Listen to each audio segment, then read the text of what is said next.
जय हिंद, वंदे मातरम। प्यारे साथियों, सभी साथियों का मैं बी एल लोधा, वरिष्ठ अध्यापक हिंदी, आप सभी का आज की टेस्ट में साथियों स्वागत करता हूं। और आज का जो टेस्ट है बहुत ही वेरी वेरी इंपॉर्टेंट है साथियों। इसका हर प्रश्न साथियों बिल्कुल एग्जाम में आने लायक है साथियों। नो ये से मान लीजिएगा कि इसी के आधार पर ऐसे के ऐसे ही प्रश्न साथियों एग्जाम आएंगे। कई प्रश्न हो सकते हैं, एक दो चार प्रश्न इसी में से भी आ सकते हैं साथियों। ये बिल्कुल मेरे मौलिक प्रश्न हैं और मैंने लगभग साथियों 10-20 साल के पुराने पेपरों का अध्ययन करके साथियों इन प्रश्नों को मैं तक आपके सामने ला रहा हूं साथियों। और वेरी वेरी इंपॉर्टेंट है। आप यदि क्लास तक पहुंच चुके हैं साथियों तो पूरे प्रश्नों को जरूर देख कर जाइएगा। ये प्रश्न साथियों आरपीसी सेकंड ग्रेड या फर्स्ट ग्रेड दोनों के लिए, साथ साथ आप किसी भी प्रकार की तैयारी कर रहे हो हिंदी विषय, किसी भी स्तर के टीचर बनने के लिए साथियों, सभी के लिए ये वेरी वेरी इंपॉर्टेंट प्रश्न है। तो एक बार पुनः आप सभी मित्रों का मैं आज क्लास में स्वागत करता हूं। और प्रिय साथियों, देखिएगा आज का पहला प्रश्न साथियों।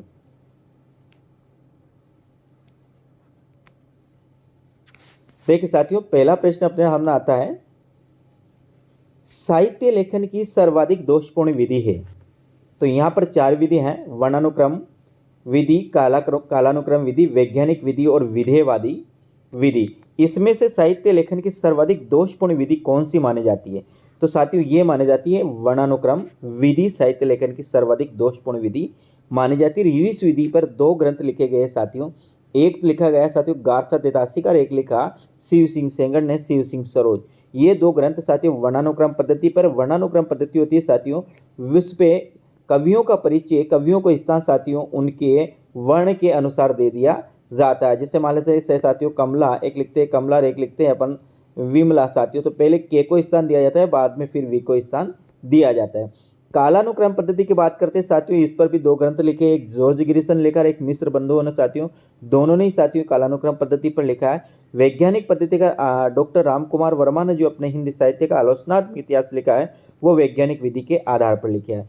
और विधेयवादी पद्धति के जनक माने जाते हैं साथियों आचार्य रामचंद्र शुक्ल। इनने जो अपने साहित्य इतिहास लिखा है, हिंदी साहित्य का इतिहास, उसमें विधेयवादी पद्धति का इसमें प्रयोग किया है साथियों। तो यहाँ अपना आंसर क्या होगा? ए अपना सही आंसर होगा साथियों। आगे बात करते हैं, अब कुछ इंपॉर्टेंट तथ्य है साथियों, इनको ध्यान रखिए। हिंदी साहित्य का आरंभ किस विद्वान में कहाँ से माना है? यहाँ पर एक बार देखिए साथियों, डॉक्टर नगेंद्र ने हिंदी साहित्य का आरंभ 650 ईस्वी से माना है। तो मिश्र बंधुओं ने 700 विक्रमी संवत से हिंदी साहित्य का आरंभ माना है। राम कुमार वर्मा ने 750 विक्रमी संवत से माना है। और राहुल सांस्कृत्या ने साथियों 769 से ईस्वी से, ईस्वी का अर्थ होता है सन साथियों, ईस्वी का अर्थ होता है सन। सन से साथियों अपना जो विक्रम संवत है वो 57 साल आगे चलता है साथियों। तो राहुल सांस्कृत्या ने 769 ईस्वी से यानी सन से आधुनिक काल का आरंभ माना है। तो साथियों हजारी प्रसाद द्विवेदी ने 1000 ईस्वी से और आचार्य रामचंद्र शुक्ल ने 1050 विक्रमी संवत से आदिकाल का आरंभ माना है। तो गणपति चंद्रगुप्त ने 1184 ईस्वी से आदिकाल का आरंभ माना है। इन तथ्यों को आप याद करिएगा, कई बार एग्जाम में सेम ऐसे कैसे उठकर आ जाते हैं कि इस सन से कौन से साहित्यकार ने आदिकाल का आरंभ माना या फिर हिंदी साहित्य का आरंभ माना है साथियों। तो एक बार पुनः आप देख लीजिएगा, यहाँ सभी है डॉक्टर नगेंद्र 650 ईस्वी, मिश्र बंधु 700 विक्रमी संवत, राम कुमार वर्मा 750 विक्रमी संवत, राहुल सांस्कृत्यायन 769 संवत, आचार्य प्रसाद द्विवेदी 1000 ईस्वी, आचार्य रामचंद्र शुक्ल 1050 विक्रमी संवत से मानते हैं। और तो गणपति चंद्रगुप्त 1181 से हिंदी साहित्य का आरंभ मानते हैं साथियों ये जो आप पढ़ रहे हो टेस्ट, ये सा टेस्ट किसी भी कोई भी आपको उपलब्ध नहीं करवाएगा, ये मेरी पूर्ण गारंटी है। क्योंकि साथियों वो सब ऐसे प्रश्न लेकर आते हैं आपके सामने जो वो फ्री में नहीं बेच सकते हैं। और यहाँ पर साथियों मैं आपको बिल्कुल निःशुल्क उपलब्ध करा रहा हूँ और बहुत बेहतरीन रूप से आपकी तैयारी साथियों में करवाऊँगा। हिंदी का पहला कवि किसे माना जाता है साथियों? देखिए हिंदी का पहला कवि के विषय में भी साथियों विद्वानों में मतभेद पाया जाता है, लेकिन साथियों ने हिंदी का पहला कवि किसे माना है? सर्वमान्य मतानुसार सरहफ्फा को हिंदी का पहला कवि माना जाता है। स्वयंभू को राम कुमार वर्मा ने माना है, चंद्रोपाध्याय को आचार्य शुक्ल ने माना है, विद्यापति को बच्चन सिंह ने हिंदी का पहला कवि माना है, लेकिन सर्वमान्य मत अनुसार सरप्पा को जो राहुल सांस्कृत्य ने माना है और सरप्पा को हिंदी साहित्य का पहला कवि माना जाता है। इसी प्रकार ये हिंदी के प्रथम कवि के संदर्भ में महत्वपूर्ण तथ्य है। देखिएगा साथियों, हिंदी के पहले कवि सरप्पा है। हिंदी की पहले रचना देवसेन कृत श्रवकाचार्य जो साथियों 1919 या 933 ईस्वी है। क्या है, इसे सही कर लेना आप, 933 ईस्वी है या 1933 नहीं है साथियों। हिंदी के प्रथम महाकवि चंद्रबरदाई है, चंद्रबरदाई है, जो आप जानते हो पृथ्वीराज चौहान का जो कवि था, बाल सखा था, मित्र था, कौन, चंद्रबरदाई। तो हिंदी के पहले महाकवि के बारे में पूछा जाए तो चंद्रबरदाई हिंदी के पहला महाकवि। खड़ी बोली हिंदी के प्रथम कवि अमीर खुसरो। खड़ी बोली हिंदी के प्रथम कवि कौन आएगा, अमीर खुसरो। खड़ी बोली हिंदी के प्रथम महाकवि की बात करते हैं साथियों तो यह है अयोध्या सिंह उपाध्याय हरिओद। खड़ी बोली हिंदी के पहले कवि की बात करते तो अमीर खुसरो। खड़ी बोली हिंदी के महाकवि की बात करते तो वो आएगा अयोध्या सिंह उपाध्याय हरि और जो आधुनिक काल के कवि है साथियों। आगे, खड़ी बोली हिंदी के प्रथम समर्थ कवि है श्रीधर पाठक। खड़ी बोली हिंदी के प्रथम समर्थ श्री, समर्थ से याद रखना, श्री समर्थ श्री, समर्थ श्री यानी कि समर्थ कवि है श्रीधर पाठक। खड़ी बोली हिंदी के प्रथम महाकाव्य है प्रिय प्रवास 1914 जो अयोध्या सिंह उपाध्याय हरिओद द्वारा लिखा गया है। खड़ी बोली हिंदी का प्रथम महाकाव्य माना जाता है साथियों प्रिय प्रवास जो 1914 में लिखा गया है। हिंदी का प्रथम महाकाव्य पृथ्वीराज दासो माना जाता है, लेकिन खड़ी बोली हिंदी का प्रथम महाकाव्य प्रिय प्रवास माना जाता है। हिंदी का तो प्रथम महाकाव्य पृथ्वीराज दासो और खड़ी बोली हिंदी का प्रथम जो माना जाता है साथियों वह प्रिय प्रवास माना जाता है। आगे बात करते हैं साथियों, खड़ी बोली हिंदी की प्रथम गद्य रचना की बात करते हैं साथियों तो वह आती है चंद छंद वर्णन की महिमा, जिसे साथियों गंग कवि ने लिखा है और एक गंग कवि अकबर के दरबार में था साथियों। तो खड़ी बोली हिंदी की प्रथम गद्य रचना है कौन है साथियों, चंद छंद वर्णन की रचना। और हिंदी की पहली रचना कौन सी साथियों, देवसेन कृत श्रावकाचार्य हिंदी की पहली रचना है जिसमें श्रावक धर्म का वर्णन किया गया है। खड़ी बोली हिंदी के प्रथम प्रौढ़ या परिमार्जित ग्रंथ की बात करते हैं साथियों तो भाषा योग वशिष्ठ है जो राम प्रसाद निरंजनी द्वारा लिखी गई है। खड़ी बोली हिंदी की प्रथम प्रौढ़ या परिमार्जित ग्रंथ। आधुनिक काल में खड़ी बोली हिंदी का प्रथम गद्य ग्रंथ साथियों प्रेम सागर है जो लल्लूलाल द्वारा लिखा गया है। खड़ी बोली शब्द के प्रथम प्रयोगकर्ता या प्रयोक्ता लल्लूलाल है साथियों। खड़ी बोली के द्वितीय शब्द के द्वितीय प्रयोक्ता सदन मिश्र। पहले है लल्लूलाल है, दूसरे है साथियों सदन मिश्र। खड़ी बोली आंदोलन के जनक है अयोध्या प्रसाद खत्री।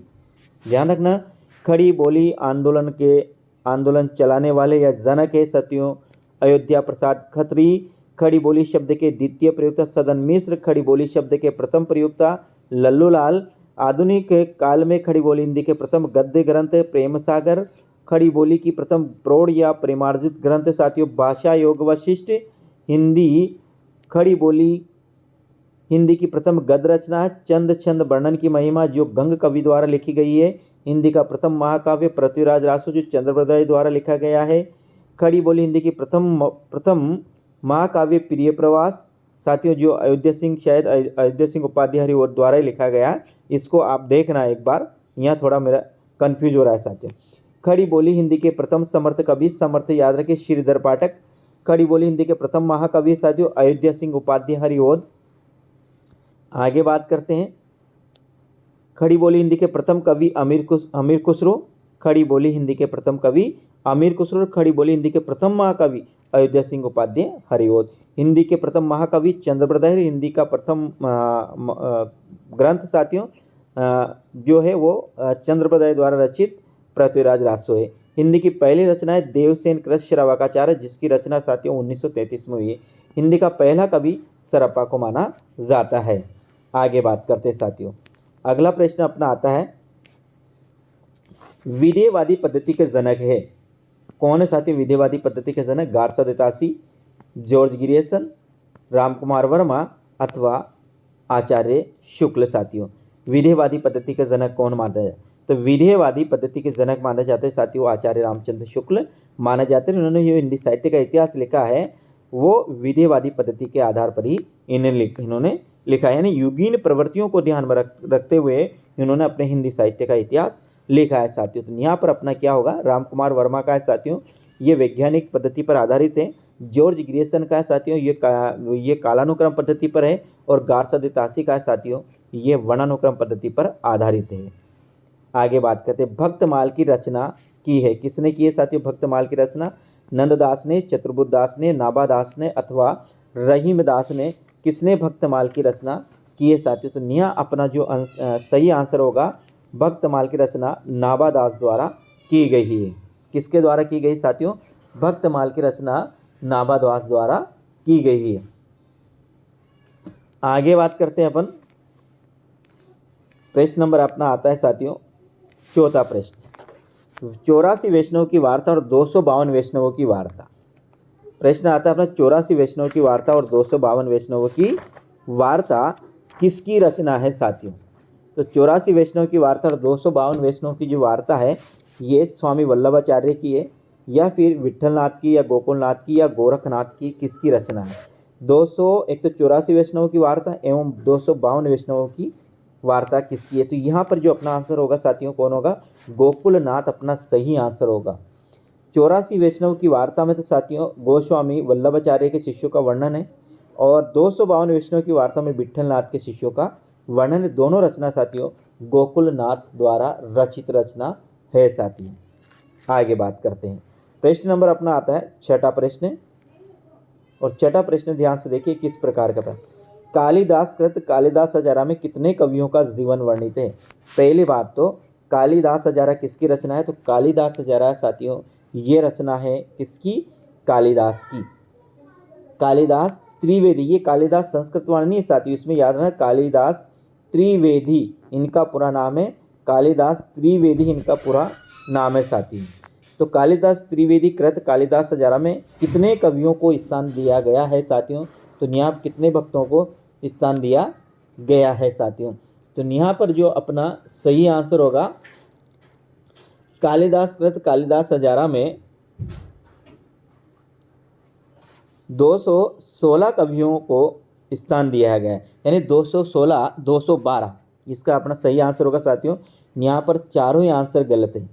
यहाँ पर साथियों 14 भी गलत, 15 भी गलत, 16 भी गलत और 17 भी गलत। यहाँ पर आगे साथियों 212 भक्तों का जीवन वर्णित है कालिदास कृत कालिदास हजारा में, यानी कालिदास त्रिवेदी कृत कालिदास हजारा में। यहाँ ये चारों ही ऑप्शन गलत है साथियों। यहाँ इसका सही ऑप्शन आएगा 212 कवियों के 1000 पद संकलित है, लेने इसमें 212 कवियों के शामिल किया गया है साथियों। यहाँ ये चारों ऑप्शन क्या है गलत, इन पर आप ध्यान नहीं है। यहाँ आएगा साथियों 212 अपना सही है साथियों।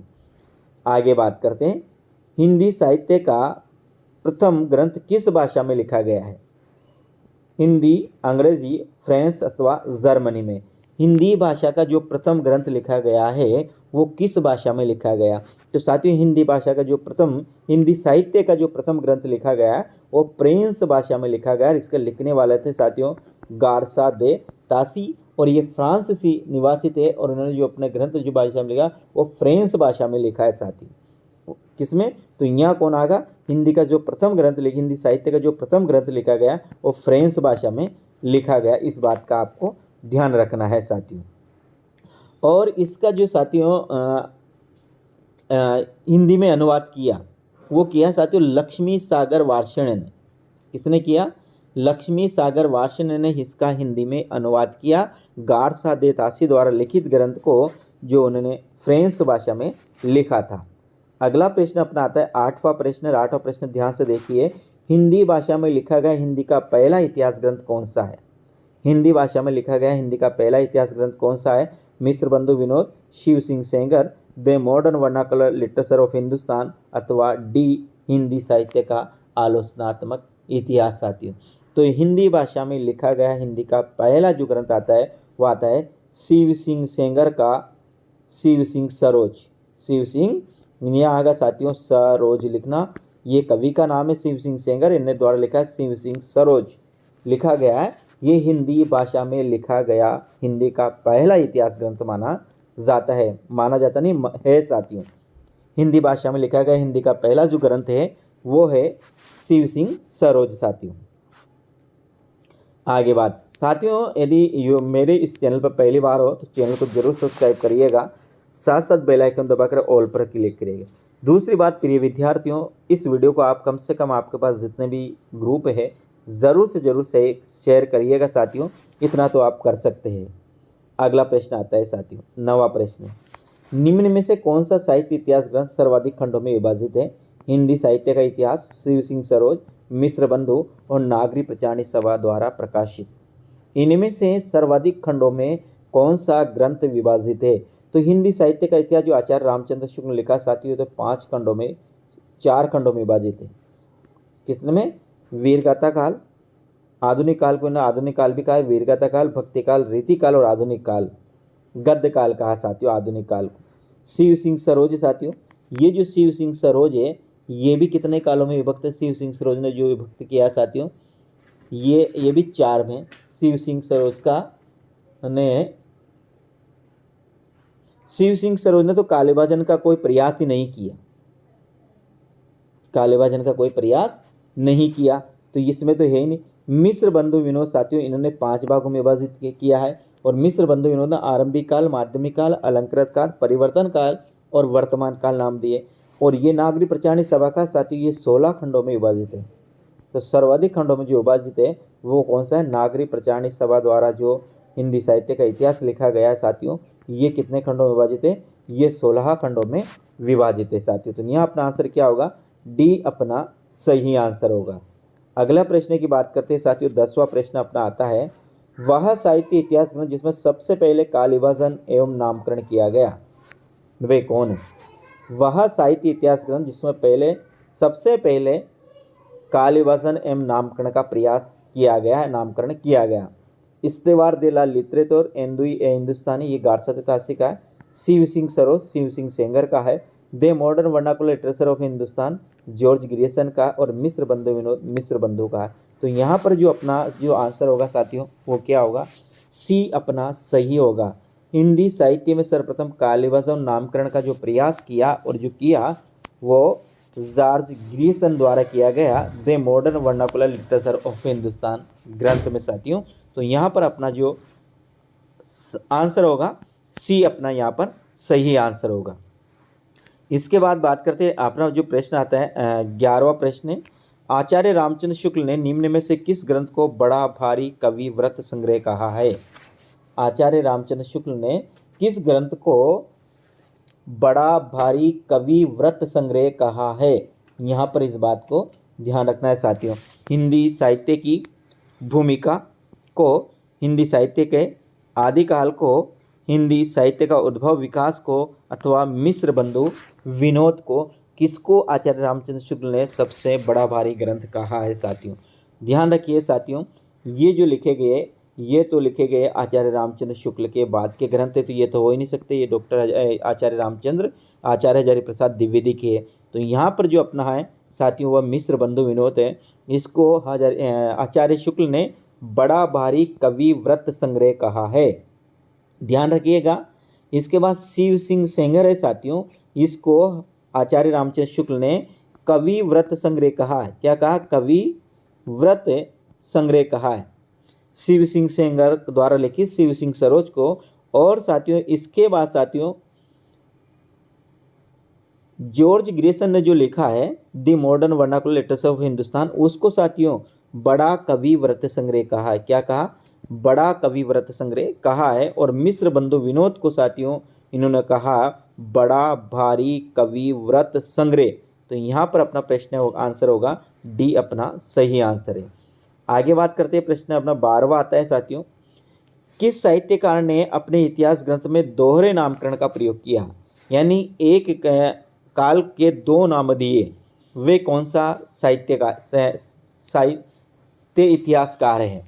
उसका साहित्यकार वह कौन सा है जिसने एक काल के 2 नाम दिए?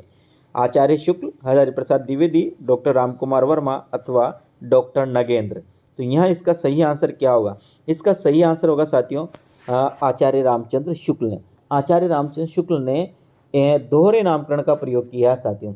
दोहरे नामकरण का प्रयोग कैसे किया साथियों, इसकी हम बात करते हैं।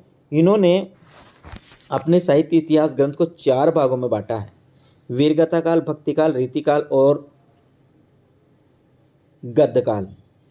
अब इन्हें जो वीरगाथा काल है साथियों, उसको इन्होंने आधुनिक काल भी कहा, फिर भक्ति काल को इन्होंने पूर्व मध्य काल भी कहा, पूर्व मध्य काल भी कहा, और रीतिकाल को उत्तर मध्य काल कहा, और साथियों गद्य काल को इन्होंने आधुनिक काल कहा। इस प्रकार आचार्य रामचंद्र शुक्ल ने अपने साहित्य इतिहास ग्रंथ में दोहरे नामकरण पद्धति का प्रयोग किया है। आगे बात करते हैं, अगला प्रश्न है, प्रश्न नंबर अपना आता है 13। आदिकाल को आरंभिक काल किस साहित्यकार ने कहा? डॉक्टर रामकुमार वर्मा ने, हजारी प्रसाद द्विवेदी ने, और आचार्य रामचंद्र शुक्ल ने, अथवा साथियों मिश्र बंधुओं ने। आदिकाल को आरंभिक काल की संज्ञा किसने दी साथियों? ध्यान रखना, आदिकाल को आरंभिक काल किसने कहा? तो ध्यान रखना, इसका सही आंसर होगा डी, आदि आ, और इसको याद रखना साथियों मी, आ और मी से, यानी कि आदि से क्या मी मिलावटी होगा आमी, आमी को आप याद रखें साथियों, आ और में। आदिकाल को आरंभिक काल किसने कहा? तो इसको याद रखें आ और में से याद रखें मिश्र बंधु आम। एक होता है प्रारंभिक काल भी कहा साथियों, तो प्रारंभिक काल में याद रखें गे, वो कहा गणपति चंद्रगुप्त ने प्रारंभिक काल, और आरंभिक काल का तो इससे आप ध्यान रखें, जैसे आरंभिक काल आवे तो आरंभिक के साथ साथियों आपको याद आना चाहिए आ और में, आम से में से याद रखें आप मिश्र बंधु विनोद। अगला प्रश्न है 14। चारण शब्द का प्रयोग जॉर्ज ग्रिशन ने किया, तो संधि चारण काल शब्द का प्रयोग किसने किया साथियों? यानी चारण काल शब्द, यानी कि जॉर्ज ग्रिशन ने हिंदी साहित्य के में जो नामकरण किया उसमें एक चारण काल कहा साथियों ने ना, आदिकाल क्या कहा? चारण काल। तो इसका पूरा ये, तो जॉर्ज ग्रिशन ने यदि संधि चारण काल करा तो चारण काल कहा, तो संधि चारण काल, संधि चारण काल, नया संधि के बाद चारण हो लगाए साथियों, तो संधि चारण काल किसने कहा है? संधि चारण काल किसने कहा साथियों? इसका सही आंसर क्या होगा? डॉक्टर नगेंद्र, डॉक्टर रामकुमार वर्मा, हजारी प्रसाद द्विवेदी अथवा आचार्य शुक्ल साथियों। तो यहाँ पर अपना जो आंसर होगा वो होगा डॉक्टर रामकुमार वर्मा। देखिए, जॉर्ज ग्रिशन ने आदिकाल को चारणकाल नाम दिया, लेकिन डॉक्टर रामकुमार वर्मा ने इसे संधि चारण काल नाम दिया, और ये कई बार एग्जाम में ऐसा कैसे प्रश्न आता है साथियों, संधि चारण काल। अब यहाँ अगला जो साथियों, यहाँ देखिए, अब यहाँ है विभिन्न विद्वानों द्वारा दिए गए नाम आदिकाल को। कौन कौन से विद्वान ने कौन कौन सा नाम दिया है साथियों, उसको आप ध्यान से देखिए। पहला अपन बात करते तो चारण काल है, जॉर्ज ग्रिशन ने इसे चारण काल कहा। आरंभिक काल साथियों, वे देखा ना मैंने, आरंभी में याद रखना आम में से याद रखना मिश्र बंधु ने इसे आरंभिक काल कहा। वीर गाथा काल आचार्य रामचंद्र शुक्ल ने कहा, तो वीर काल किसने कहा? ये कहा विश्वनाथ प्रसाद मिश्र ने, ये ध्यान रखना। वीर गाथा काल तो आचार्य रामचंद्र शुक्ल ने कहा, तो वीर काल किसने कहा? ये कहा विश्वनाथ प्रसाद मिश्र ने इसे वीर काल कहा। आगे बात करते हैं, संधि चारण काल डॉक्टर रामकुमार वर्मा, और संधि और चारण काल जॉर्ज ग्रिशन। चारण काल लिखा जॉर्ज ग्रिशन ने, और संधि चारण काल कहा डॉक्टर रामकुमार वर्मा ने। सिद्ध सामंत काल राहुल सांस्कृत्यायन, सिद्ध सामंत काल किसने कहा? राहुल सांस्कृत्यायन ने कहा। तो बीज वपन काल महावीर प्रसाद द्विवेदी ने कहा साथियों, ध्यान रखना, बीज वपन काल किसने कहा? महावीर प्रसाद द्विवेदी ने कहा। प्रारंभिक काल या शून्य काल, प्रारंभिक काल या शून्य काल वो कहा डॉक्टर गणपति चंद्रगुप्त। ध्यान रखना, प्रारंभिक काल या शून्य काल किसने कहा? तो डॉक्टर गणपति चंद्र शुक्ल ने साथियों से प्रारंभिक काल या शून्य काल का। प्रारंभिक साल में याद रखा प्रागे, क्या रखना? प्राग। अपभ्रंश काल पंडित चंद्रदत्त शर्मा गुलेरी और डॉक्टर धीरेन्द्र वर्मा ने आदिकाल के लिए अपभ्रंश काल शब्द का प्रयोग किया। किसका? यानी आदिकाल को अपभ्रंश काल किसने कहा? तो ये कहा पंडित चंद्रदत्त शर्मा गुलेरी और डॉक्टर धीरेन्द्र वर्मा। जय काव्य रमा शंकर शुक्ल रसाल ने आदिकाल को जय काव्य कहा। जय काव्य रमा शंकर शुक्ल रसाल, जय काव्य रमा शंकर शुक्ल रसाल साथियों। आगे बात करते हैं, बाल्यकाल भी साथियों रमाशंकर शुक्ल रसाल ने इसे बाल्यकाल कहा। अंधकार काल साथियों कमल कुल श्रेष्ठ, कमल कल नहीं है, कमल कुल श्रेष्ठ है साथियों, इसको याद रखना। कमल कुल श्रेष्ठ ने आदिकाल को अंधकार काल कहा। अंधकार किसने कहा? कमल कुल श्रेष्ठ ने। बाल्यकाल किसने कहा? रमाशंकर शुक्ल रसाल ने। बाल्यकाल रमाशंकर शुक्ल रसाल, अंधकार काल कमल कुल श्रेष्ठ और आदिकाल हजारी प्रसाद द्विवेदी। ध्यान रखना, जो आदिकाल अपन पढ़ते हैं ये नाम आचार्य हजारी प्रसाद द्विवेदी द्वारा दिया गया नाम है। इसके पहले भी साथियों किसने? आचार्य शुक्ल ने भी आदिकाल का प्रयोग किया, लेकिन उन्होंने साथियों दोहरे नामकरण का प्रयोग किया। आदिकाल नहीं, उसने आदिकाल को वीरगाथा काल कहा। इसके बाद यहाँ उद्भव, उदय भव है साथियों, यहाँ उदय भव काल है। तो उद्भव उसे याद रखना वासुदेव, उद्भव काल वासुदेव, उद्भव काल वासुदेव, उद्भव काल से याद रखना उसे रखना साथियों वासुदेव सिंह। या उद्भव है, उद्भव, उदय भ और वे है साथियों, ये उद्भव काल है। जो किसने कहा? वासुदेव सिंह ने आदिकाल को उद्भव काल कहा है। आगे बात करते हैं साथियों। अगला जो प्रश्न अपना आता है वह आता है 15वां प्रश्न। 650 ईस्वी से आदिकाल का आरंभ किसने माना है? अभी देखा साथियों, अभी अपन ने पढ़ा है प्रत्येक विद्वान ने कहा किस काल का कब समय माना है, वो अपन ने पढ़ा है। तो इसका प्रश्न क्या होगा? शिव सिंह सेंगर, राम कुमार वर्मा, डॉक्टर नगेंद्र या आचार्य शुक्ल। नागेंद्र नहीं, नगेंद्र साथियों। तो किसने आदिकाल का आरंभ 650 ईस्वी से माना है? तो यहाँ पर अपना जो सही आंसर होगा वह होगा डॉक्टर नगेंद्र ने आदिकाल का आरंभ 650 ईस्वी से माना है। आगे, हिंदी की प्रथम रचना मानी जाती है साथियों कौन सी? पृथ्वीराज रासो या पद्मावत या झांसी या फिर भरतेश्वर बाहुबली रास। किसे साथियों हिंदी की पहली रचना माना जाता है? तो अभी अपन ने पढ़ा हिंदी की पहली रचना है वो श्रावकाचार है। जो है देवसेन करस श्रावकाचार को हिंदी की पहली रचना माना जाता है, जिसमें श्रावक धर्म का वर्णन किया गया है साथियों। पृथ्वीराज रासो हिंदी का पहला महाकाव्य है। पद्मावत अवधी भाषा का प्रथम महाकाव्य है।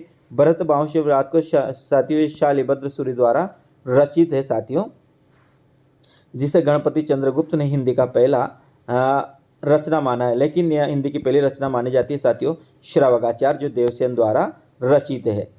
आगे बात करते हैं। अपना अगला प्रश्न आता है, प्रश्न नंबर अपना आता है 17वां साथियों। आचार्य रामचंद्र शुक्ल ने कितने कृतियों के आधार पर हिंदी साहित्य के पहले काल को वीरगाथा काल नाम दिया? आचार्य रामचंद्र शुक्ल ने अपने हिंदी साहित्य के इतिहास में जो पहले काल को नाम दिया साथियों वो वीरगाथा काल किया। तो कितनी कृतियों के आधार पर इसे वीरगाथा काल नाम दिया? 12, 13, 11 अथवा 14। तो यहाँ पर अपना जो सही आंसर होगा साथियों 12 कृतियों के आधार पर आचार्य रामचंद्र शुक्ल ने हिंदी साहित्य का जो आदि वीरगाथा काल नाम दिया, इसके लिए इन्होंने 12 कृतियों को आधार माना है साथियों। आगे बात करते हैं, प्रश्न अपना आता है 18वां। अपभ्रंश भाषा की जेठी बेटी किसे कहा जाता है? अवधी को, बघेली को, राजस्थानी को अथवा भोजपुरी को कौन सी भाषा को अपभ्रंश भाषा की जेठी बेटी कहा जाता है? तो इसका जो सही आंसर होगा अपभ्रंश भाषा की जो जेठी बेटी कहा जाता है साथियों वो होगा राजस्थानी भाषा को अपभ्रंश भाषा की जेठी बेटी कहा जाता है। ध्यान रखना, अपभ्रंश भाषा की जेठी बेटी किसे कहा जाता है? तो राजस्थानी को अपभ्रंश भाषा की जेठी बेटी कहा जाता है। आगे प्रश्न 19वां है। आदिकाल का वह कौन सा रास हो जिसमें वीर रस के स्थान पर श्रृंगार रस की प्रधानता है? आदिकाल का वह कौन सा रासो है जिसमें वीर रस के स्थान पर श्रृंगार रस की प्रधानता है? पृथ्वीराज रासो, परमार रासो, बीसलदेव रासो अथवा हम्मीर रासो साथियों। यहाँ पर जो अपना आंसर होगा ये बीसलदेव रासो साथियों। बीसलदेव रासो वीर रस प्रधान नहीं होकर साथियों है श्रृंगार रस प्रधान रचना है। क्या है? श्रृंगार रस प्रधान रचना है। और इसमें साथियों श्रृंगार रस में भी ये वियोग श्रृंगार प्रधान रचना है साथियों। वियोग श्रृंगार रस प्रधान रचना है। तो यहाँ अपना क्या होगा? बीसलदेव रासो, जो 6 रासो है आदिकाल में उसमें बीसलदेव रासो ऐसा रासो है जिसमें वीर रस का प्रयोग नहीं होकर इसमें श्रृंगार रस की प्रधानता है साथियों, ध्यान रखें। आगे प्रश्न नंबर अपना आता है 20। अपभ्रंश के लिए अमीरों की भाषा शब्द का अबीरों की भाषा शब्द का प्रयोग किसने किया? यानी अपभ्रंश भाषा है, उस अपभ्रंश भाषा को साथियों किसने अबीरों की भाषा कहा है? किसने अबीरों की भाषा कहा है? भरत मुनि ने, दंडी ने, हेमचंद्र ने अथवा आचार्य रामचंद्र शुक्ल ने? किसने इसे अबीरों की भाषा कहा है? तो यहाँ पर जो अपना सही आंसर होगा साथियों वो होगा अपना दंडी, आचार्य दंडी ने इसके लिए अपभ्रंश के लिए अभिरोकी भाषा शब्द का प्रयोग किया है साथियों। आगे बात करते हैं, इसमें और बात करते हैं कि किसने किसको क्या कहा साथियों। तो ध्यान रखिएगा, भरत मुनि ने साथियों इसे लोक भाषा या देश भाषा कहा है। किसके? अपभ्रंश को क्या लोक भाषा अथवा देश भाषा नाम दिया है। देश भाषा नाम दिया है किसका? अपभ्रंश का। आचार्य दंडी ने इसे अभिरोकी भाषा कहा। हेमचंद्र ने साथियों इसे क्या कहा? ग्राम भाषा कहा। क्या कहा? ग्राम भाषा शब्द का प्रयोग किया है अपभ्रंश के लिए। किसने? हेमचंद्र ने। तो आचार्य रामचंद्र शुक्ल ने इसे क्या कहा? आचार्य रामचंद्र शुक्ल से कहा साथियों प्राकृताभास। क्या कहा? प्राकृत प्लस आभास, प्राकृताभास शब्द का जो प्रयोग किया अपभ्रंश के लिए वो आचार्य रामचंद्र शुक्ल ने किया। और यहाँ पर अपना जो आंसर होगा वो आंसर होगा साथियों आचार्य दंडी। इसके बाद बात करते हैं, प्रश्न आता है 21वां। अपभ्रंश का वाल्मीकि, अपभ्रंश का आदि कवि, अपभ्रंश का वाल्मीकि, अपभ्रंश का कालिदास किसे कहा जाता है? अपभ्रंश भाषा का आदि कवि, वाल्मीकि और कालिदास किसे कहा जाता है साथियों? तो ध्यान रखना किसे कहा जाता है ये? पुष्यदत्त को, राम सिंह को अथवा धनपाल को अथवा स्वयंभू को। किसको साथियों अपभ्रंश भाषा का आदि कवि, वाल्मीकि और कालिदास कहा जाता है? तो यहाँ पर जो अपना सही आंसर होगा क्या होगा? वो होगा स्वयंभू। स्वयंभू को अपभ्रंश भाषा का आदि कवि, वाल्मीकि और कालिदास कहा जाता है साथियों। तो साथियों ध्यान रखना, पुष्यदंतों को क्या कहा जाता है? अपभ्रंश का। तो पुष्यदंतों को अपभ्रंश का कहा जाता है साथियों। क्या कहा जाता है? अपभ्रंश का इन्हें व्यास और अपभ्रंश भाषा के इन्हें भवभूति कहा जाता है। क्या कहा जाता है? भवभूति। अपभ्रंश भाषा का व्यास और अपभ्रंश भाषा का जो भवभूति कहा जाता है वो किसको कहा जाता है? स्वयंभू को कहा जाता है। आगे प्रश्न अपना आता है 22वां प्रश्न। आधुनिक काल को मिस्र बंधुओं ने क्या नाम दिया? अब यहाँ से अपने प्रश्न शुरू होते हैं साथियों। कौन से प्रश्न होते हैं? आधुनिक काल के प्रश्न शुरू होते हैं यहाँ इस जगह से साथियों। तो आधुनिक काल को मिस्र बंधुओं ने क्या नाम दिया?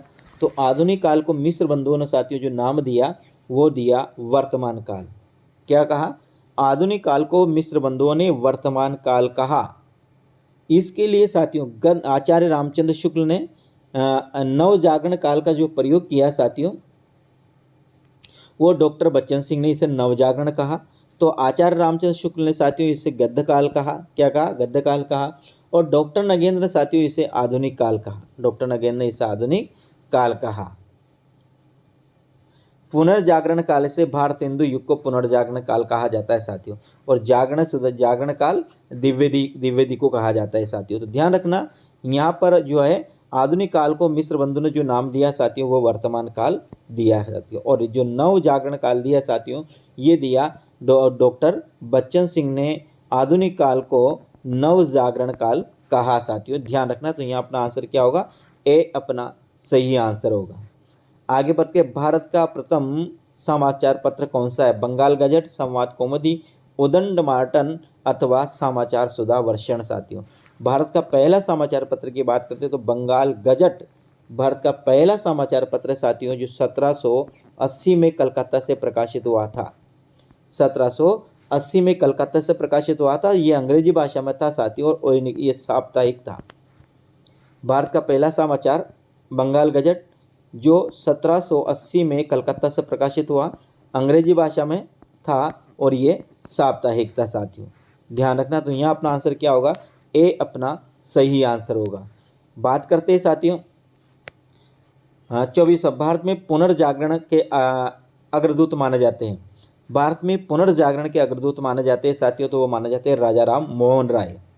और यदि हिंदी साहित्य की बात करते हैं साथियों तो हिंदी साहित्य में जो पुनर्जागरण का अग्रदूत कहा जाता है वो भारतेंदु हरिश्चंद्र को कहा जाता है। और भारत में पुनर्जागरण का जो अग्रदूत कहा जाता है वो राजा राम मोहन को राय को कहा जाता है।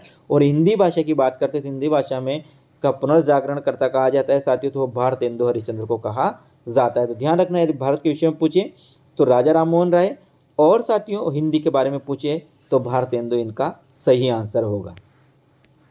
आगे, द्वितीय भारतेंदु की उपाधि द्वितीय भारतेंदु की उपमा किस साहित्यकार को दी जाती है? महावीर प्रसाद द्विवेदी, प्रताप नारायण मिश्र, अंबिका दत्त व्यास और बालकृष्ण भट्ट। इसमें से साथियों किसको दी जाती है?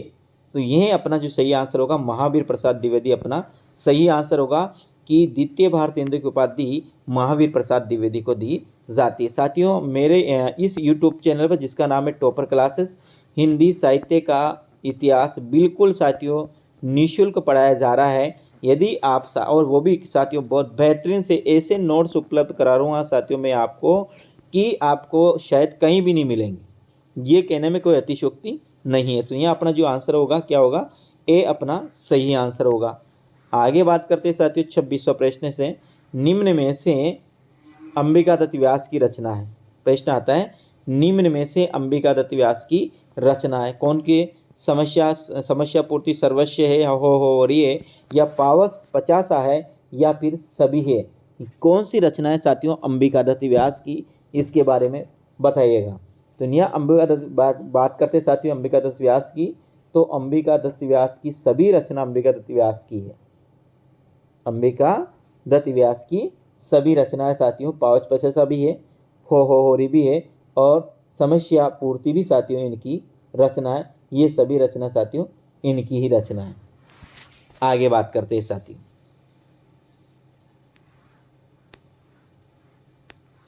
प्रश्न नंबर अपना आता है साथियों 27वां प्रश्न, रसा उपनाम से भारतेंदु रचना करते थे तो अब्र नाम से कौन करता था? रसा उपनाम से भारतेंदु रचना करते थे तो अब्र नाम से कौन रचना करता था साथियों? डॉक्टर जगमोहन सिंह, बद्री नारायण चौधरी प्रेमघन, लोचन प्रसाद पांडे अथवा राधा कृष्ण दास। यानी कि रसा उपनाम से तो कौन भारतेंदु रचना करते थे, तो अब्र नाम से कौन करते साथियों? तो ध्यान रखना बद्री नारायण चौधरी प्रेमघन अब्र नाम से भी काव्य रचना करते थे। बद्री नारायण चौधरी प्रेमघन अब्र नाम से काव्य रचना करते थे साथियों। इस बात को आप अच्छी तरह से ध्यान रखें, बद्री नारायण चौधरी प्रेमघन अब्र नाम से भी काव्य रचना करते थे। तो यहाँ पर अपना आगा साथियों भी उर्दू में अब्र नाम से और भारतेंदु रसा उपनाम से काव्य रचना करते थे। बात करते हैं प्रश्न अपना आता है साथियों 28वां, ये आधुनिक काल के प्रश्न है। बिहारी के दोहों पर कुंडलियां बनाने वाले आधुनिक काल के कवि कौन है? भारतेंदु हरिश्चंद्र है, राय देवी प्रसाद पूर्ण है, या फिर साथियों अंबिका दत्त व्यास है, या फिर साथियों अयोध्या सिंह उपाध्याय हरिवंश। कौन है जिसने बिहारी के दोहों पर कुंडलियां बनाने का कार्य किया? वो आधुनिक के कवि है। तो यहाँ पर जो अपना आंसर होगा वो होगा अंबिका दत्त व्यास। ऐसे कवि है साथियों जिन्होंने बिहारी के दोहों पर कुंडलियां बनाई और रचना की है साथियों। आगे बात करते हैं अपने प्रश्न आता है 29वां प्रश्न, निम्न में से कौन सी काव्य कृति बद्रीनारायण चौधरी प्रेमघन की नहीं है? जीर्ण जनपद, हार्दिक हर्षादर्श, मयंक महिमा, उपयुक्त सभी। इनमें से कौन सी रचना है जो बद्री नारायण चौधरी प्रेमघन की रचना नहीं है साथियों? तो ये प्रेमघन की है, प्रेमघन की है। तो साथियों ये सभी रचना उनकी है। जीर्ण जनपद भी उनकी है, आर्थिक हर्षादर्श भी उनकी है, मयंक महिमा भी उनकी है साथियों। कौन किसकी? बद्री नारायण चौधरी प्रेमघन की साथियों। तो ये सभी रचना ही उनकी है साथियों। एक और है साथियों इनकी आनंद अरुणोदय। कौन सी है? आनंद अरुणोदय, अरुणोदय ये भी इनकी रचना है। जीर्ण जनपद, आर्थिक अर्थादर्श, मयंक महिमा और आनंद अरुणोदय ये दोनों चारों रचना साथियों बद्री नारायण चौधरी प्रेमघन की रचना है। आगे बात करते हैं 30वां, देश दशा एवं भारत 12 मासा रचना किसकी है? बालकृष्ण भट्ट की, भारतेंदु हरिश्चंद्र की, प्रताप नारायण मिश्र की अथवा राधा कृष्ण दास की। ये रचना किसकी है? देश दशा एवं भारत 12 मासा जो रचना है ये रचना किसकी है साथियों? ये बताइएगा आप। 30वां प्रश्न का आंसर दीजिए। तो ये इसका अपना सही आंसर होगा राधा कृष्ण दास की रचना है साथियों देश दशा और भारत 12 मासा। ये रचना है किसकी? राधा कृष्ण दास की रचना है साथियों। प्रश्न नंबर अपन लेते हैं 31वां प्रश्न, निसार उपनाम से उर्दू में रचना करने वाले हिंदी के साहित्यकार कौन है? यानी कि रसा उपनाम से तो भारतेंदु करते थे, अब्र नाम से अंबिका दत्त व्यास करते थे, तो साथियों अब्र नाम से रचना करने वाले कौन थे साथियों? अंबिका दत्त व्यास के बद्रीनारायण चौधरी प्रेमगन। यहाँ अपना सही होगा बद्रीनारायण चौधरी प्रेमगन होगा साथियों अब्र नाम से। रसा उपनाम से भारतेंदु हरिश्चंद्र। तो निसार नाम से कौन सा साहित्यकार है जो हिंदी के रचना करते थे हिंदी में? तो यहाँ पर जो अपना सही आंसर होगा निसार नाम से रचना करने वाले साथियों मुंशी सदा सुखलाल। मुंशी सदा सुखलाल इनका सही आंसर है साथियों, जो निसार उपनाम से काव्य रचना करते थे साथियों। किसमें? उर्दू में। अगला प्रश्न की बात करते हैं, श्रृंगार बतीसी एवं श्रृंगार लतिका के रचयिता है कौन है साथियों? दिजदेव, ग्वाल कवि, रसलीन अथवा याकूब खां।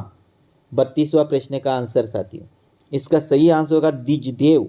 दिजदेव ने साथियों श्रृंगार बतीसी एवं श्रृंगार लतिका नाम की 2 रचनाएं लिखी है। श्रृंगार बतीसी और श्रृंगार लतिका किसकी है? ये दिजदेव की है साथियों। श्रृंगार बतीसी और श्रृंगार लतिका किसकी है? दिजदेव की है, ध्यान रखना। श्रृंगार बतीसी और श्रृंगार लतिका जो रचना है वो दिजदेव की रचना है। आगे बात करते हैं साथियों, प्रश्न नंबर है अपना 33वां। और 33वां नंबर का प्रश्न है, क्या पूछता है? ध्यान से देखिएगा। 33वां नंबर का प्रश्न पूछता है कि श्रृंगार रस मंडल के रचयिता कौन है? गोकुलनाथ, नाबादास, वल्लभाचार्य अथवा जोइंदा। इनमें से किसने साथियों श्रृंगार रस मंडल की रचना लिखी है साथियों? तो यहाँ पर ये सभी ऑप्शन साथियों अपने गलत हैं। इसका ऑप्शन होगा साथियों सही है गोसाई विट्ठलनाथ। क्या होगा? गोस्वाई या गोस्वामी विट्ठलनाथ साथियों। कौन? विट्ठलनाथ इसका सही अर्थ है। श्रृंगार रस मंडल के रचयिता है स्वामी विट्ठलनाथ ने श्रृंगार रस मंडल की रचना की है साथियों। ये यहाँ पर सभी आंसर क्या है? ये सभी आंसर गलत है साथियों। इसका है विट्ठलनाथ, इसका सही आंसर होगा। आगे बात करते हैं साथियों, प्रश्न नंबर अपना आता है 34। निम्न में से कौन सी पुस्तक ब्रजभाषा गद्य में लिखी गई है? भक्तमाल, अष्टायाम, पाहुड़दोहा अथवा भारत भारती। इनमें से कौन सी रचना जो ब्रजभाषा गद्य में लिखी गई है? ब्रजभाषा गद्य में, पद में नहीं साथियों, ब्रजभाषा गद्य में लिखी गई है। भक्तमाल, अष्टायाम, पाहुड़दोहा, भारत भारती कौन सी रचना है? 34वां प्रश्न का आंसर दीजिए। इसका सही आंसर साथियों अष्टायाम। अष्टायाम निम्न से कौन सी रचना ब्रजभाषा में लिखी है? तो अष्टायाम साथियों जो ब्रजभाषा में लिखी गई है।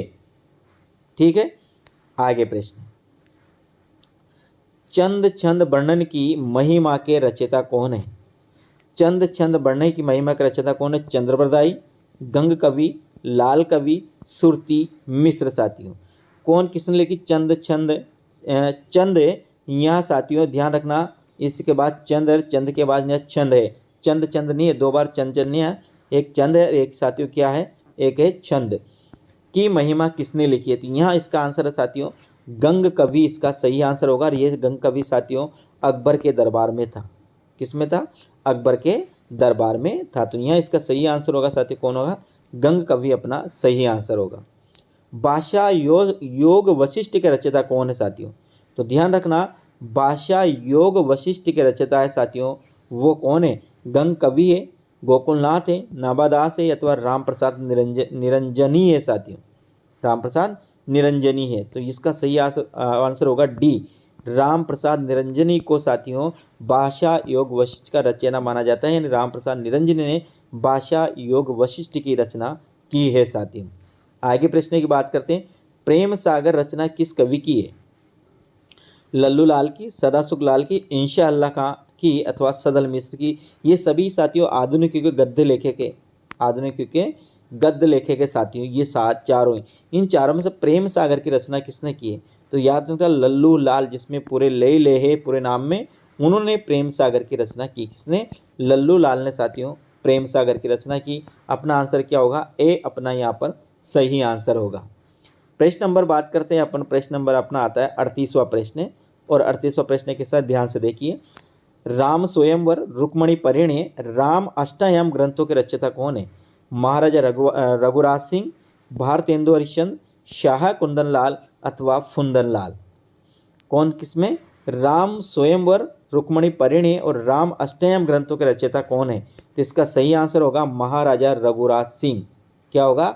ए महाराजा रघुराज सिंह साथियों। किसका? प्रश्न नंबर 38 का आंसर है महाराजा रघुराज सिंह ने राम स्वयंवर, रुक्मणी परिणय और राम अष्टयाम ग्रंथों की रचना की है। आगे बात करते हैं, अपना प्रश्न आता है 39वां। डॉक्टर बच्चन सिंह ने किसे आधुनिक काल का टिपिकल आचार्य कहा है? डॉक्टर बच्चन सिंह ने किसे आधुनिक काल का टिपिकल आचार्य कहा है? प्रश्न नंबर अपना 29 साथियों। लच्छीराम को, चंद्रशेखर वाजपेयी को, रघुराज सिंह को अथवा भारतेंदु को? किसने? डॉक्टर बच्चन सिंह ने किसे आधुनिक काल का टिपिकल आचार्य कहा है? यहाँ आंसर होगा लच्छीराम। क्या होगा साथियों? अपना जो आंसर होगा वो होगा लच्छी राम को साथियों डॉक्टर बच्चन सिंह ने आधुनिक काल का टिपिकल आचार्य या टिपिकलाचार्य कहा है। प्रश्न नंबर 40वां। भारतेंदु हरिश्चंद्र काल को पुनर्जागरण किसने कहा? आचार्य शुक्ल ने, आचार्य द्विवेदी ने, बच्चन ने अथवा नगेंद्र है। तो ध्यान रखना साथियों, भारतेंदु हरिश्चंद्र काल को पुनर्जागरण काल की जो संज्ञा दी वो दी डॉक्टर नगेंद्र ने। इसको आप याद रखना, इसके याद रखना पू और आगे रखना जा। पूजा से पुनर्जागरण काल भारतेंदु हरिश्चंद्र को कहा और जागरण सुधार काल साथियों डॉक्टर नगेंद्र ने द्विवेदी काल को कहा। तो आप इसको याद रखें, क्या रखें आप इसको रखें पू और जा। पुनर्जागरण काल भारतेंदु हरिश्चंद्र, जागरण सुधार काल द्विवेदी काल यानी कि महावीर प्रसाद द्विवेदी काल। किसने कहा? दोनों नाम किसने दिए? डॉक्टर नगेंद्र ने ये दोनों ही नाम दिए। इसको याद रखना आप पू और जा। पूजा से पुनर्जागरण काल, जा से जागरण सुधार काल, ये दोनों नाम दिया डॉक्टर नगेंद्र ने। ये नाम है किसने? महावीर प्रसाद द्विवेदी जो काल है उसको जागरण सुधार काल का डॉक्टर बच्चन ने साथी डॉक्टर नगेंद्र ने। कवि वचन सुधा पत्रिका का प्रकाशन कब हुआ? कवि वचन सुधा पत्रिका का प्रकाशन कब हुआ? प्रश्न नंबर अपने साथियों 41वें। तो इसका आंसर क्या होगा 41वां? 58, 65, 68 अथवा 70 साथियों। तो ध्यान रखिए, कवि वचन सुधा का जो प्रकाशन हुआ ये हुआ साथियों 1938 में। कब हुआ? कवि वचन सुधा का जो प्रकाशन हुआ ये 1938 में, क्या 1968 में हुआ साथियों। कब हुआ? 1968 में। ये जो कवि वचन सुधा है साथियों ये भारतेंदु हरिश्चंद्र द्वारा निकाली गई एक पत्रिका है साथियों। ध्यान रखना, भारतेंदु हरिश्चंद्र ने अपने जीवन काल में 3 पत्रिकाओं का संपादन किया। एक है साथियों कवि वचन सुधा, एक है साथियों हरिश्चंद्र चंद्रिका और एक है बाला बोधनी। इसका साथियों 1868 में, 1968 या 1868 रखना साथियों, चारों ऑप्शन गलत है। ये 1868 है, ये 1874 है और ये भी 1874 साथियों। यानी कवि वचन सुधा और हरिश्चंद्र चंद्रिका और बाला बोधनी, इन 3 पत्रिकाओं को आचार्य भारतेंदु हरिश्चंद्र ने अपने जीवन काल में संपादन किया। और बाला बोधनी को साथियों स्त्रियों के लिए प्रकाशित होने वाली पहली पत्रिका माना जाता है साथियों, जो हरिवंश राय भारतेंदु हरिश्चंद्र द्वारा निकाली जाती थी। आगे बात करते हैं 42वां प्रश्न। भारतेंदु हरिश्चंद्र का जन्म कहाँ पर हुआ था? प्रश्न देखिए अब, भारतेंदु हरिश्चंद्र का जन्म कहाँ हुआ था? काशी में, वाराणसी में, बनारस में या उपयुक्त सभी? ध्यान रखना, भारतेंदु हरिश्चंद्र का जन्म हुआ था 1850 में। ये कहाँ पर हुआ था साथियों? ये काशी में भी हुआ था, वाराणसी में हुआ था, बनारस में। तीनों को ही साथियों, काशी को वाराणसी भी कहा जाता है और बनारस भी कहा जाता है। बनारस को वाराणसी और काशी भी कहा जाता है, वाराणसी को काशी और बनारस भी कहा जाता है। इनका जन्म हुआ था साथियों 1850 में और 1885 में साथियों इनकी मृत्यु हो गई थी। आगे बात करते हैं, हिंदी के पहले नाटक नहुष के रचयिता कौन है? हिंदी का जो पहला नाटक माना जाता है साथियों वो नहुष माना जाता है। तो इस नहुष के रचयिता कौन है? भारतेंदु, गोपाल चंद गिरिधर दास ने, गिरी है साथियों ने, ध्यान रखना, गिरिधर दास, प्रताप नारायण मिश्र अथवा अंबिका दत्त व्यास। तो ध्यान रखना, हिंदी के जो पहले नाटक है उस नाटक का नाम है नहुष और नहुष के रचयिता है साथियों गोपाल चंद्र गिरधर दास और ये भारतेंदु हरिश्चंद्र के पिता थे साथियों। इनके द्वारा जो लिखा गया है नहुष नाटक, इसे हिंदी का पहला नाटक माना जाता है। भारतेंदु की प्रिय विधा क्या थी? नाटक, उपन्यास, निबंध अथवा कहानी। यानी भारतेंदु सबसे ज़्यादा अच्छे किस विधा को मानते थे? नाटक को मानते थे, उपन्यास को मानते थे, निबंध को मानते थे अथवा कहानी को मानते थे। तो यहाँ पर साथियों अपना आंसर होगा, वो होगा नाटक। भारतेंदु हरिश्चंद्र की जो प्रिय विधा थी वो नाटक थी। कौन थी? नाटक भारतेंदु हरिश्चंद्र की प्रिय विधा थी। आगे बात करते हैं, भारतेंदु ने अपने जीवन काल में कितनी पत्रिकाओं का संपादन किया? अभी अपन ने प्रश्न देखा है साथियों, तो उन्होंने अपने जीवन काल में 2, 3, 4 अथवा 5, अपने जीवन काल में 3 पत्रिकाओं को संपादन किया। एक किया कवि वचन सुधा, एक हरिश्चंद्र चंद्रिका और एक बाला बोधनी। इन 3 पत्रिकाओं का संपादन किया। ये 1868, ये 1874 और ये भी साथियों 1874। ये साथियों बाला बोधनी है जो स्त्रियों के लिए प्रकाशित होने वाली पहली पत्रिका थी। तो भारतेंदु हरिश्चंद्र ने अपने जीवन काल में 3 पत्रिकाओं का संपादन किया साथियों। आगे बात करते हैं, आचार्य शुक्ल ने किसे है साथियों, ध्यान रखना, आचार्य शुक्ल ने किसे नर प्रकृति का कवि कहा है? आचार्य शुक्ल ने किसे नर प्रकृति का कवि कहा? भारतेंदु हरिश्चंद्र, बद्रीनारायण चौधरी, प्रेमघन, प्रताप नारायण मिश्र अथवा राधा कृष्ण दास। तो ध्यान रखना, भारतेंदु हरिश्चंद्र ने नर प्रकृति का जो कवि कहा वो कहा भारतेंदु हरिश्चंद्र को। आचार्य रामचंद्र शुक्ल ने नर प्रकृति का कवि कहा है, यानी कि ए अपना यहाँ पर सही आंसर है। अगला, भारतेंदु हरिश्चंद्र ने अपनी कविता किस भाषा में लिखी है? खड़ी बोली, ब्रजभाषा, अवधी अथवा उर्दू भाषा। किस भाषा में भारतेंदु हरिश्चंद्र ने अपनी कविताएं लिखी है साथियों? यानी कविता की भाषा उनकी क्या थी भारतेंदु हरिश्चंद्र की?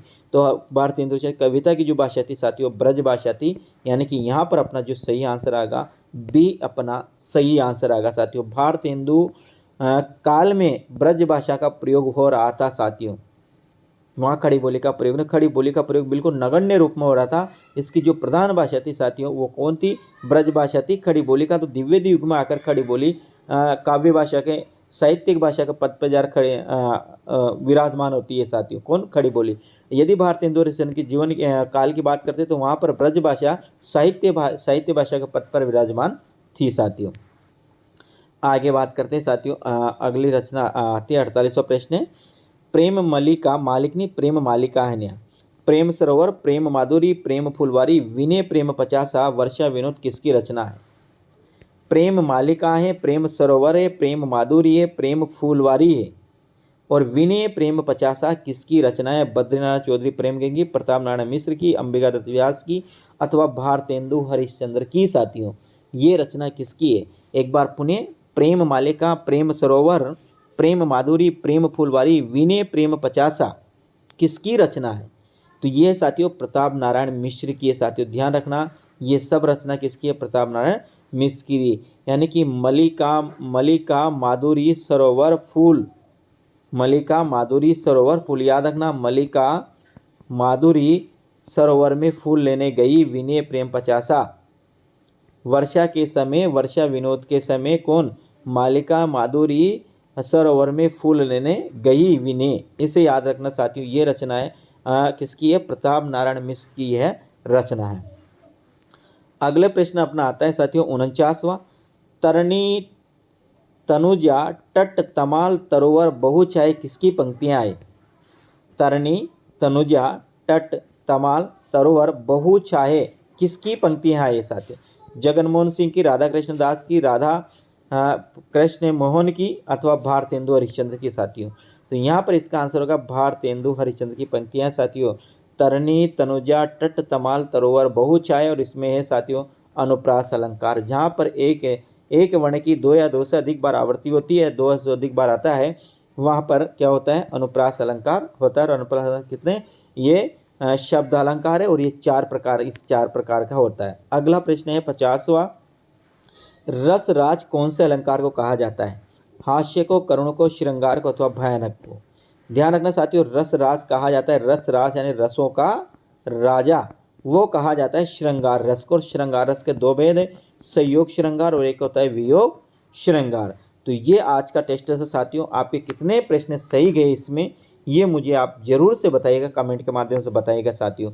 और साथियों आप चैनल पर आप पहली बार तो चैनल को आपने सब्सक्राइब कर ही लिया होगा, नहीं किया तो इसे जरूर करिए और अधिक से अधिक साथियों के साथ इसे शेयर जरूर करिएगा साथियों। तो अगला जो संडे है साथियों, अगले संडे को फिर मैं आपके लिए एक टेस्ट लेकर आऊँगा, बेहतरीन टेस्ट लेकर आऊँगा साथियों। हर प्रश्न है उसमें आने की संभावना रहेगी, ऐसा मैं आपको टेस्ट लेकर आऊँगा। हर 8 दिन में एक टेस्ट लूँगा साथियों मैं। तो ठीक है साथियों, आज के ये 50 प्रश्न कैसे लगे साथियों? उम्मीद करता हूँ बहुत बेहतरीन लगे होंगे। ठीक है साथियों, तो जय हिंद, वंदे मातरम। मिलते हैं अगले वीडियो में।